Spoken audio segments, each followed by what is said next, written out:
Perniagaan bukan warga negara.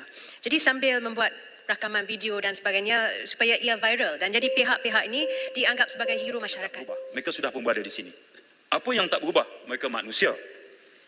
Okay. Dari segi kemanusiaan, mereka nak meneruskan kehidupan. Yang pertama. Tapi dari sudut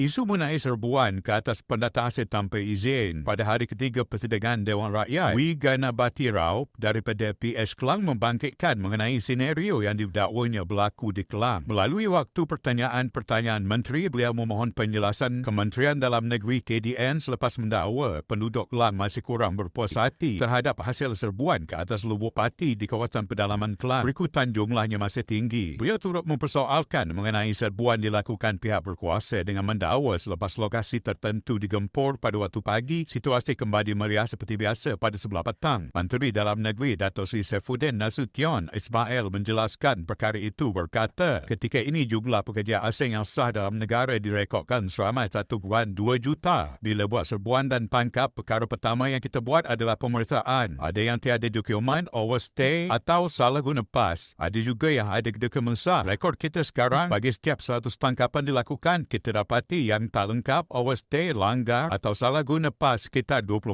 bermaksud setiap 10 orang, 8 ada ke negara ini secara sah. Kerana itu, kita perhatikan kalau hari ini tangkapan selepas lakukan pemeriksaan, ada dokumen sah, tentulah kita lepas. Kalau tak ada, kita terus hantar ke depo buka IP, serahkan kepada DPP dan berakhir kepada pendakwaan. Itu penjelasan senario pagi tangkap Petang Kembali Meriah. Katanya menjawab soalan tambahan Gana Batirau. Menjawab soalan asal ahli Parlimen Kelang itu, beliau mengesahkan rekod KDN mengenal pasti 5 negeri merekodkan keberadaan parti paling ramai iaitu Selangor, wilayah Persekutuan Kuala Lumpur, Johor dan Sarawak. Dari segi serbuan, katanya antara tempoh 1 Januari 2022 hingga 7 Februari 2024, sejumlah 20,880 operasi penguatkuasaan dilakukan dengan Jabatan Immigration melakukan 58,508 tangkapan membabitkan parti. Selain 871 majikan kerana kesalahan melindungi dan menggajikan parti. Dalam konteks Kelang secara khusus, beliau berkata pihaknya mengenal pasti 8 hotspot yang diklasifikasikan paling ramai pendatang asing berdasarkan kepada aduan orang ramai dan risikan Jabatan Immigration. Antaranya kawasan itu membabitkan Pasar Borong Kelang, Pasar Besar Kelang, GM Kelang, kawasan perindustrian Bandar Sultan Sulaiman, kawasan industri Pulau Indah dan Bandar Bukit Tinggi. Dah kita tahu ini apa kita buat adalah pemantauan dan naziran secara rutin. Kita dah buat 36 serbuan di Kelang tahun ini sahaja. Dalam tempoh 60 hari kita dah buat 36 serbuan di Kelang dan tangkap 2054 parti dan majikan. Bermaksud ops di Kelang selama sehari. Itulah komitmen ditunjukkan secara berterusan untuk tangani perkara ini, katanya. Menjawab soalan tambahan, Dato' Sri Dr. Wee Jet Seng, BN Tanjung Piai, Saifuddin menegaskan langkah menangani keberadaan warga asing dikategorikan parti harus menjadi tanggungjawab semua membabitkan agensi kerajaan, kerajaan persekutuan, kerajaan negeri, pihak berkuasa, tempatan, PBT dan juga rakyat. Kenapa PBT? Kalau dikaitkan dengan meja berniaga di pasar, agensi yang bertanggungjawab adalah PBT. Kalau begitu dah diberi lesen perniagaan sah kepada warga tempatan tetapi orang asing boleh niaga, tindakan pada PBT. Hal ini harus ditangani bersama kerana kita ada 3 tingkat kerajaan dan pelbagai agensi. Jumlah serbuan dan tanggapan adalah manifestasi konsistensi kita untuk tangani, katanya. Sementara itu, kenyataan yang dinyatakan di dalam Dewan Rakyat oleh ahli Parlimen Bukit Bendera yang menyalahkan rakyat menyebut kedai atau premis warga asing dan jawapan oleh Saifuddin Nasution juga suatu di dalam Dewan Rakyat telah dibidas oleh Dato' Dr. Khalil Banar, Presiden Organisasi Penggerak Sosial dan Minda Nambike. Hari ini 2 hari bulan Mac 2024 jam 7.30 petang. Saya merakamkan video ini untuk paparan masyarakat Malaysia dan juga pemimpin-pemimpin tertinggi, menteri-menteri KDN dan ahli parlimen 222 orang dan semua senator dan juga penjawat-penjawat awam yang buat aku janji. Baru tadi saya ternampak satu video yang dipaparkan dalam TikTok, iaitu ahli parlimen Bukit Bendera menanyakan satu soal jawab, sesi soal jawab kepada Menteri KDN, di mana kan dia mengatakan bahawa ada individu-individu yang menjadi hero masyarakat dengan menjalankan aktiviti kerja di kawasan-kawasan warga asing, menjalankan aktiviti perniagaan dan perkampungan khususnya warga asing di Malaysia ini.